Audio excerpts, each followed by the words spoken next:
पिछले दिन हम लोगों ने देखा था जो गैमेटोजेनेसिस को दो भागों में बांटे हुए थे, स्पर्मेटोजेनेसिस और ooजेनेसिस। तो पिछले दिन हम यह भी देखे थे जो स्पर्म का स्ट्रक्चर कैसा होता है। तो अब हम उसी में आगे चलेंगे। ooजेनेसिस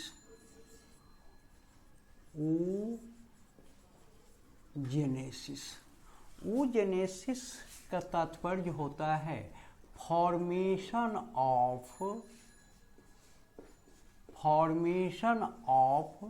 ovum.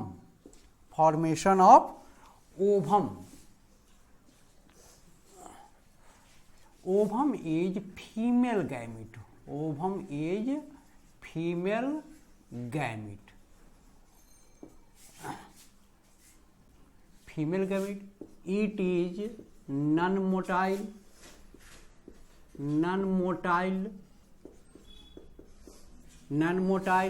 and bears the haploid chromosome.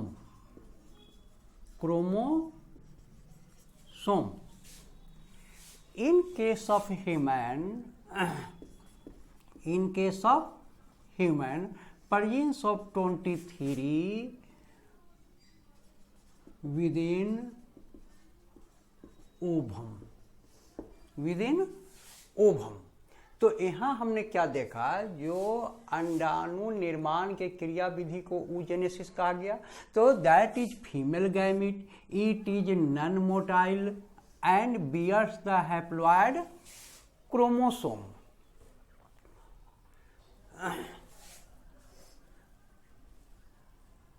Starting of formation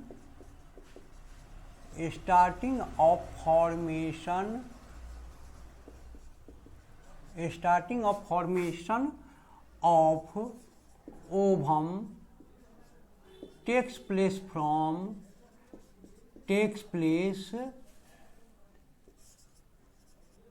from fetus stage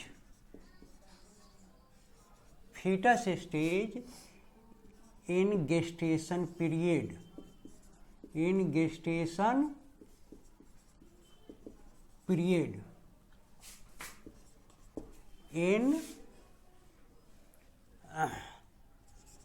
25th week।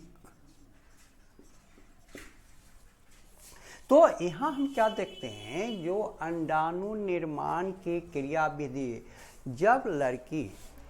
जब अपने माँ के गर्भ में ही रहती है, अर्थात गर्भावस्था में रहती है, उसी अवस्था में जब 25वें सप्ताह तक हो जाती है, तब उसमें अंडाणु का निर्माण शुरू हो जाता है। तो उसमें यह देखा गया, तो उसमें प्राइमोर्डिया जो जर्म सेल्स है, जर्म सेल में आगे की ओर विकास करते हुए वह ooगोनिया तक निर्माण करता है, और कभी कभी वह प्राइमरी ooसाइट तक भी निर्माण करते हैं।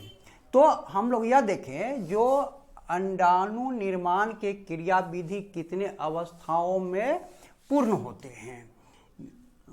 ooजेनेसिस इज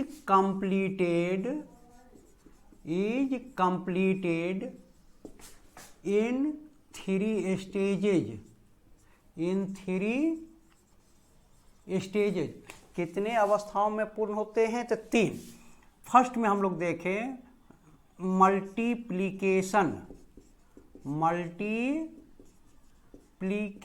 फेज। दूसरा हम लोग देखें growth phase and maturation phase. तो इसमें हमने क्या देखा, मल्टीप्लिकेशन गुणात्मक अवस्था है, उसके बाद जब उसका आकार बढ़ जाता है तो ग्रोथ फेज हो गया, और जब उसमें मैचुरेशन क्रिया होती है तो अब उसको कहा गया मैचुरेशन फेज, अर्थात परिपक्वता आ जाती है।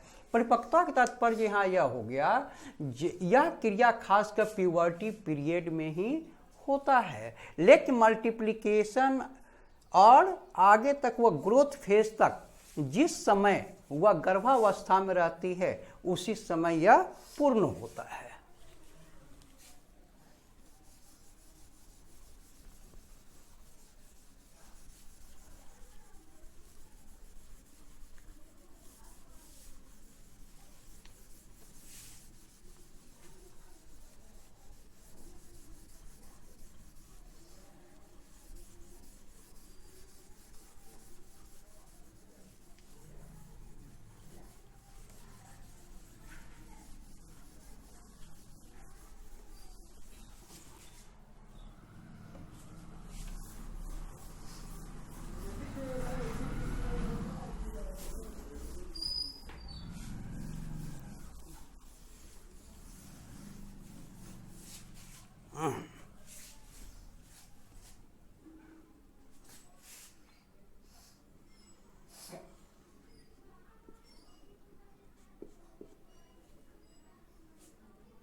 Primordial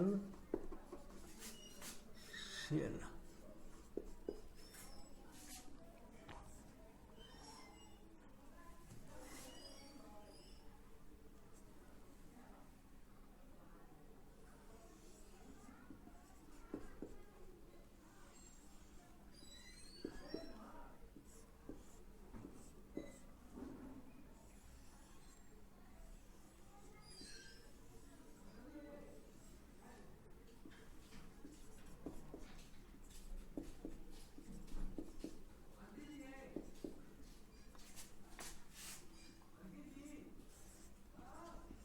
oogonia,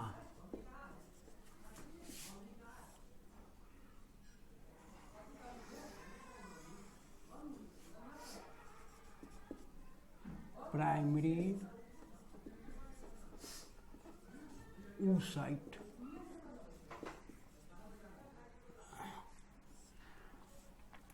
meiosis first, meiosis first,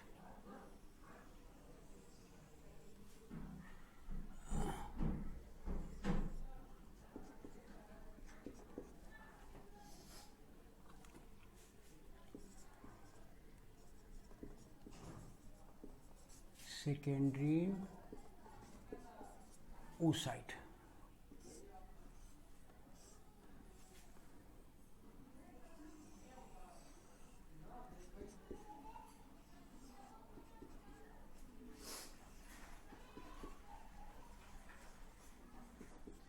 यह हो गया मियोसिस सेकेंड। तो मियोसिस सेकेंड में इसको कहा जाता है पोलोसाइट, पोलोसाइट, और यह हो गया फंक्शनल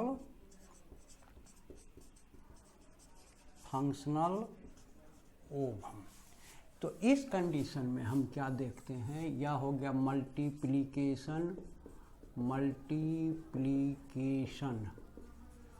फेज, यह हो गया ग्रोथ फेज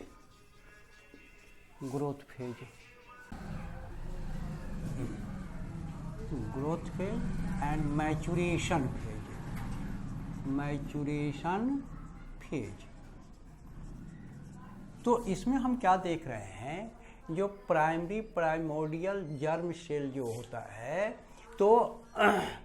तो इसमें यह मल्टीप्लिकेशन, अर्थात जिस समय वह बच्ची अपने माँ के गर्भ में रहती है 25 सप्ताह तक रहती है, तो उस अवस्था में ही यह अंडाणु का निर्माण अर्थात ओवम का फॉर्मेशन शुरू होता है, जिसमें सर्वप्रथम सिंपल माइटोसिस सेल डिवीजन होने के कारण अधिक संख्या में ऊगोनिया बन जाते हैं, और वही ऊगोनिया आगे बढ़कर कुछ आकार बढ़ा लेते हैं due to trapping of nutrient materials in which presence of large amount of cytoplasm. Now that is known as primary oocyte। And oogonia और प्राइमरी oocyte में क्रोमोसोम की संख्या ठीक उतने ही होते हैं जितने कि पूर्ववर्ती सेल में डिप्लॉयड नंबर ऑफ क्रोमोसोम। लेकिन जब वह बच्ची जन्म के बाद जब बड़ी होती है, जब प्यूबर्टी पीरियड जब शुरू होता है, तब उसमें मियोसिस फर्स्ट विभाजन शुरू होते हैं, अर्धसूत्री कोशिका विभाजन शुरू होते हैं, जिसके बारे में आप लोग 11 में पढ़े होइएगा। Germ cell division in which meiosis cell division takes place. तो इसमें दो सेल्स बनते हैं, एक बड़ा और एक छोटा, जिसे कहते हैं सेकेंडरी oocyte। सेकेंडरी oocyte में साइटोप्लाज्म की मात्रा कम और एक बड़ा में अधिक होता है। अब पुनः मियोसिस सेकेंड विभाजन शुरू होता है, जिसके कारण छोटे से दो छोटा ही बनेगा। यह जो बड़ा है, बड़ा से एक छोटा और पुनः एक बड़ा का निर्माण होता है। इस प्रकार हम क्या देख रहे हैं, मैचुरेशन फेज में 3 छोटे का निर्माण और एक बड़ा का निर्माण होता है। तो तीनों छोटे को कहा जाता है पोलोसाइट, और जो बड़ा है उसको कहते हैं फंक्शनल ओवम। तो ओवम में हमने क्या देखा, जो क्रोमोसोम की संख्या आधी है, अर्थात 23 हो जाते हैं। अब इसमें यह देखा गया, आप यह भी जानते हैं, discharging of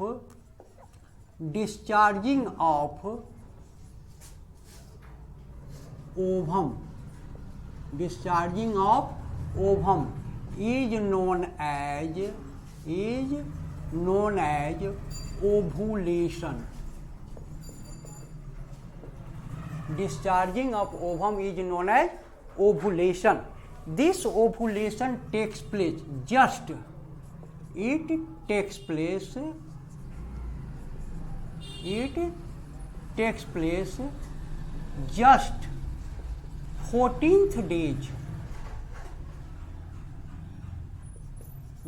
14th days, of menstrual cycle.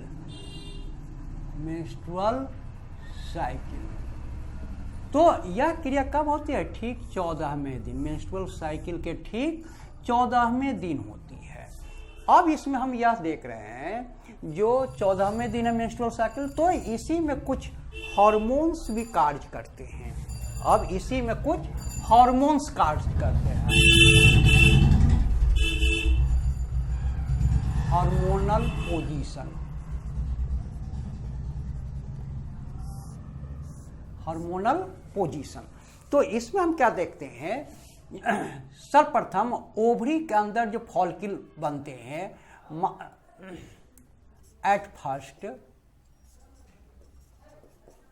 Follicles of ovary is known as follicles of ovary is known as Graafian follicle. Graafian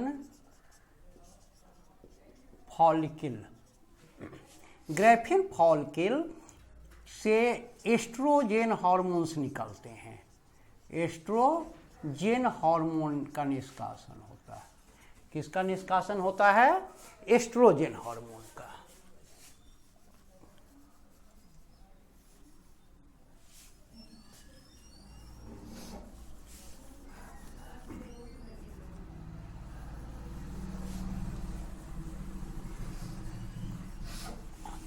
अब यह एस्ट्रोजेन हार्मोन पिट्यूटरी ग्लैंड से निकले FSH तथा LH दोनों मिलकर ग्राफियन फॉलिकल को मैच्योर करता है। मैच्योर करने के बाद उसी से ओवुलेशन क्रिया होता है।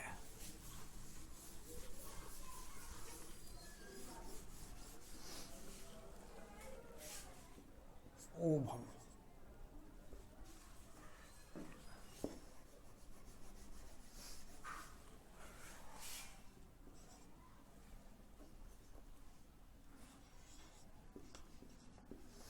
ovum is formed within Graafian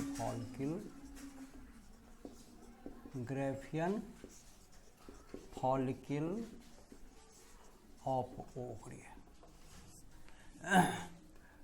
That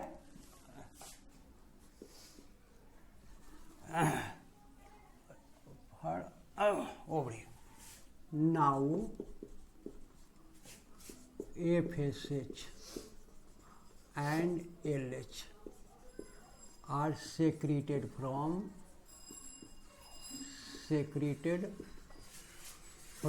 pituitary gland. अब इसमें हम क्या देख रहे हैं, जो यह जो एस्ट्रोजन हार्मोन है, एस्ट्रोजन प्लस FSH, जिसे कहा जाता है follicle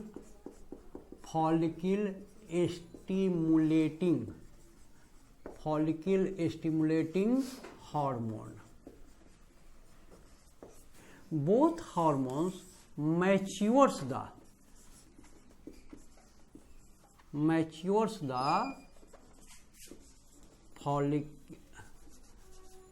Graafian follicle, matures the Graafian follicle and ovum. Now ovulation takes place.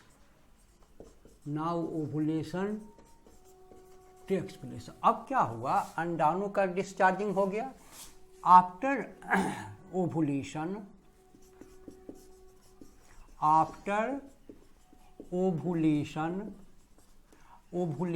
के बाद यह जो ग्रैफियन फॉलिकल है वह कॉर्पस ल्यूटियम कहलाने लगता है. After ovulation ग्रैफियन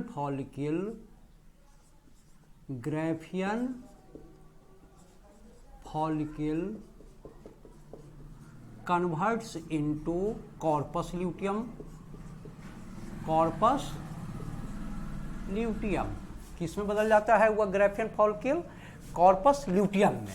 corpus luteum is yellow and tape like.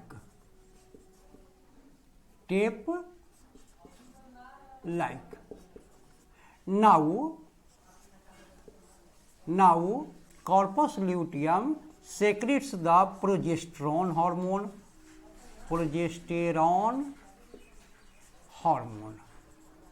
तो अब हम क्या देखते हैं, जो कॉर्पस ल्यूटियम से किस हार्मोन का सेक्रेशन होता है, तो प्रोजेस्टेरोन हार्मोन. यह प्रोजेस्टेरोन हार्मोन अगर वह फर्टिलाइज कर जाता है ओवम, तब गर्भ के विकास में भाग लेने लगता है. अगर वह फर्टिलाइज नहीं कर पाता है तो फिर नेक्स्ट मंथ में यह किसी न किसी रूप में ओवम को बाहर निकाल देता है. तो इसमें हम क्या देखते हैं, जो सर्वप्रथम जब ओवुलेशन क्रिया हो जाती है, तो यह क्रिया कब होती है? मेंस्ट्रुअल साइकिल के ठीक 14वें दिन. तो यह इस क्रिया में क्या होता है, जब आप यह जानते हैं जब मेंस्ट्रुअल क्रिया 2 से 3 रोज होता है, तो 2 से 3 रोज के बाद जैसी मेंस्ट्रुअल साइकिल वहाँ रुक जाते हैं, तब यहाँ ओवरी के आंतरिक भाग में एक उभार बनने लगता है, जिसको ग्रैफियन फॉलिकल कहते हैं. और उस ग्रैफियन फॉलिकल के अंदर ही ओवम का निर्माण हो जाता है, तथा ग्रैफियन फॉलिकल से एस्ट्रोजन हार्मोन निकलते हैं. अब वह पिट्यूटरी ग्लैंड से FSH तथा LH का निष्कासन होता है. अब जो यह ग्रैफियन फॉलिकल से निकले हुए एस्ट्रोजन है तथा FSH दोनों कलेक्टिवली वह ग्रैफियन फॉलिकल को मैच्योर कर देता है. मैच्योरेशन के कारण ओवम ही मैच्योर हो जाएगा और ठीक मेंस्ट्रुअल साइकिल के ठीक 14 दिन के बाद ग्रैफियन फॉलिकल से किसका निष्कासन हुआ, तो ओवम का. अब यह जैसे ही ओवम डिस्चार्ज हुआ, तब ग्रैफियन फॉलिकल अपना रंग बदल लेता है. बदल कर कैसा हो जाएगा, येलो और टेप की तरह हो जाता है, फीता की तरह हो जाता है. तथा यह कॉर्पस ल्यूटियम इंडोक्राइन ग्लैंड के तरह कार्य करने लगते हैं, अर्थात प्रोजेस्टेरोन हार्मोन का निष्कासन होता है. यह प्रोजेस्टेरोन हार्मोन अगर वह गर्भ धारण कर लेती है लड़की, तो गर्भ के विकास में भाग लेने लगता है. अगर वह गर्भ धारण नहीं करती है तब या अगले मंथ में पुनः मेंस्ट्रुअल साइकिल के लिए रिस्पॉन्सिबल कर देता है।